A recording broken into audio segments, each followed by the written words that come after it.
Hoje, dia 20 de junho de 2024, vamos com a nossa Rapidinha das Notícias. E hoje falando sobre o discurso que Lula fez. Sim, foi praticamente um discurso que Lula fez na CBN. Vamos mostrar aqui o trecho mais destacável.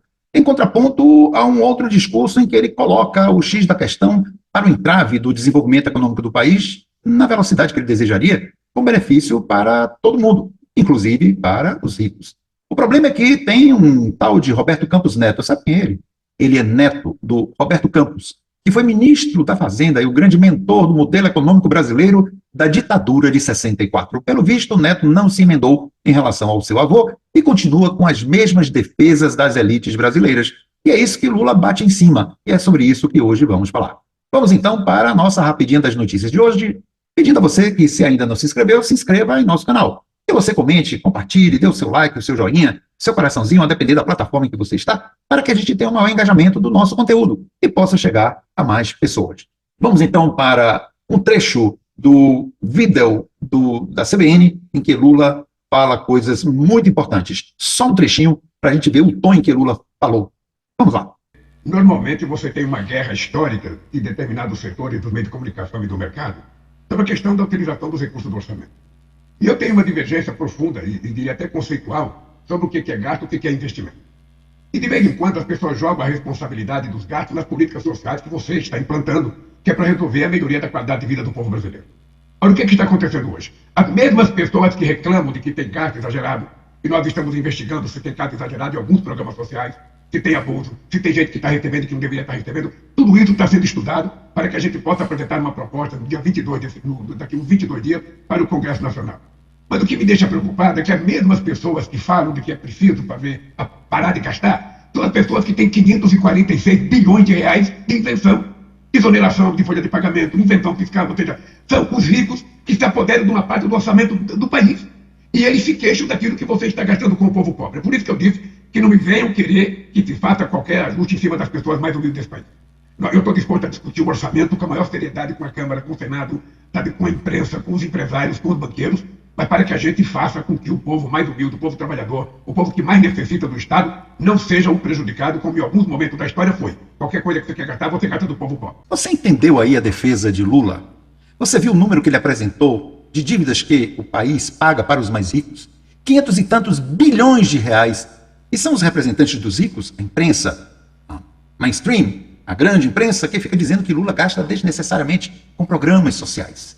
E claro que ante o que se pode gastar em programas sociais, é uma merreca ante esses 500 e tantos bilhões que são gastos para pagar aos mais ricos. É esta absurdidade do país que nós vivemos, é esta absurdidade do país em que nós colocamos um Congresso para defender essas desigualdades que a gente vê aqui. É preciso que a gente se conscientize da necessidade da mudança estrutural da política do Brasil, não só no nível do cargo majoritário, como de presidente da República, mas também daquilo que dá as leis ao país, que é o Congresso Nacional. E também, claro, a composição do judiciário, que comumente tem os seus conluios lá com as elites brasileiras.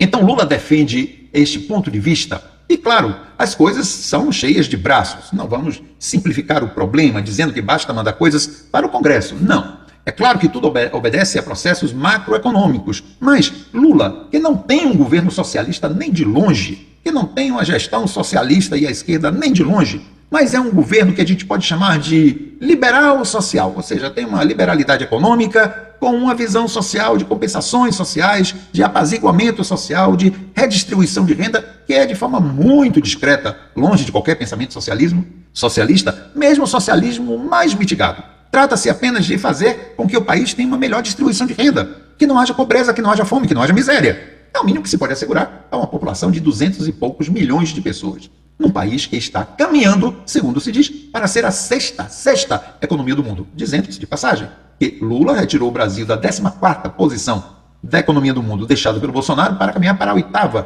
e provavelmente um pouco para a 7ª ou 6ª economia do mundo. Nós já ultrapassamos a Itália. Isso para a gente ter ideia do que é o ajuste que Lula fez na economia e no organismo, na organicidade econômica do país. Poderia ser melhor. Poderíamos estar, através de empregos, geração de consumo e mais empregos, de investimentos, estarmos melhor. E você sabe qual é um dos braços que intervém para que o Brasil fique emperrado? É justamente um braço da extrema-direita, ligado à extrema-direita chamado senhor Roberto Campos Neto.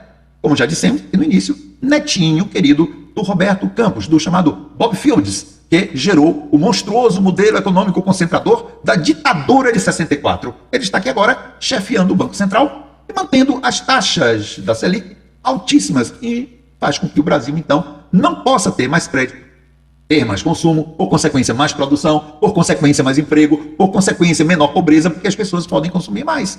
É este o mecanismo, é a roda da economia a partir de taxas de juros, que as do Brasil se caracterizam por ser das mais altas e escandalosas do mundo.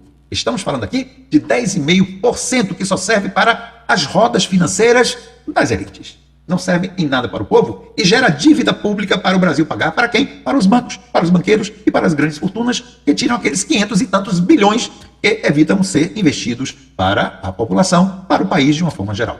E aí o Lula fez uma crítica ao Roberto Campos Neto, que, por sinal, na reunião de ontem, conseguiu, até com gente que Lula indicou, manter a taxa em 10,5%, quando o governo pretendia que esta taxa fosse baixada pelo menos em 0,25%.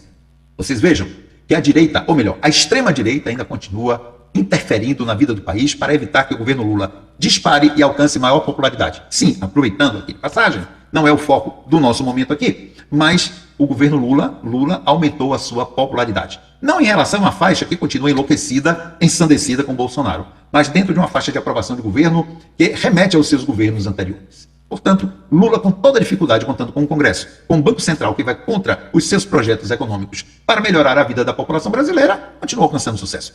Mas vamos ver agora a parte da notícia que fala da crítica de Lula, muito justa, a Roberto Campos Neto e à política do Banco Central. Vamos lá. Está no poder 360. Lula diz que Campos Neto trabalha contra o país e compara Moro. O presidente disse que o governador de São Paulo, Tarcísio de Freitas, influencia no Banco Central e que a instituição é a única coisa que está desajustada no país. O presidente Luiz Inácio Lula da Silva voltou a criticar nesta terça-feira, 18 de junho, o presidente do Banco Central, Roberto Campos Neto. Lula afirmou que o chefe da autoridade monetária trabalha para prejudicar o país e tem lado político. O comparou ao ex-juiz e senador Sérgio Moro, por considerar que Campos Neto tem pretensões eleitorais. Sim, saiba que o Tarcísio, lá de São Paulo, convidou Roberto Campos Neto para ser o seu ministro da Fazenda ou ministro da Economia, caso Tarcísio Neto, em 2026, seja eleito. Querem mais? Então, essa notícia aqui de 18 de junho de 2024, na terça-feira, às 9h50, dado pelo Poder 360. Estão entendendo a natureza do jogo duro que a direita mantém no país, ainda incrustada em certos órgãos fundamentais da vida republicana, que foram deixadas pelo Bolsonaro? Essa desgraça que pousou sobre o Brasil, que continua querendo desgraçar a vida do país, alegando inflação, inflação futura, coisas que não tem, no momento, a menor noção de que venha a acontecer. São projeções numéricas que levam a decisões do Copom, que levam a decisões unânimes de manter a taxa em 10,5% para a alegria de o mercado. Lula mete bomba em Campos Neto, há notícias de que ele pode ser demitido. O Galípolo, que seria indicado de Lula e poderia ser o futuro presidente do Banco Central, homem que seria da confiança de Lula, votou contra a ideia do governo em favor de Campos Neto. Parece que também está lixado, como os 3 outros indicados de Lula que fazem parte da diretoria do Banco Central. Então Lula se vê às voltas com gente que até o trai, porque sim, ainda que perdessem, poderiam eles ter a decisão em favor do pensamento de Lula. Mas, como são economistas e como pensam conforme o mercado, em contrário ao que pensa Lula em favor de o povo, temos aí a decisão da manutenção da Selic.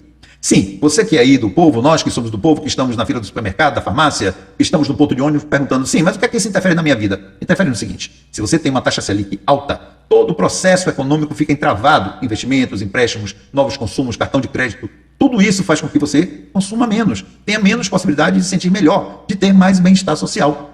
Então, isto faz parte do que a gente chama de macroeconomia de um país. Quando a gente tem um Banco Central sensato, a gente vai tentar ver que o Banco Central, gente, claro, com olhos voltados para problemas como inflação, etc., que sejam efetivas, reais e não futuras, ou previsíveis ou preditas por cálculos estatísticos, possa liberar a economia para ela crescer.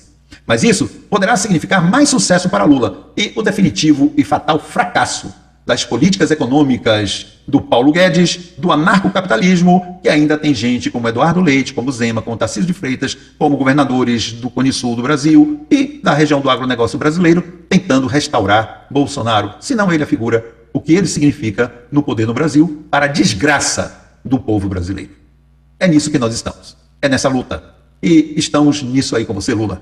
Finalmente, você deixou de ficar calado, sendo muito polido e político, e voltando a ser o Lula aguerrido que nós precisamos como liderança neste país. Siga adiante, Lula. Um abraço, até outra oportunidade.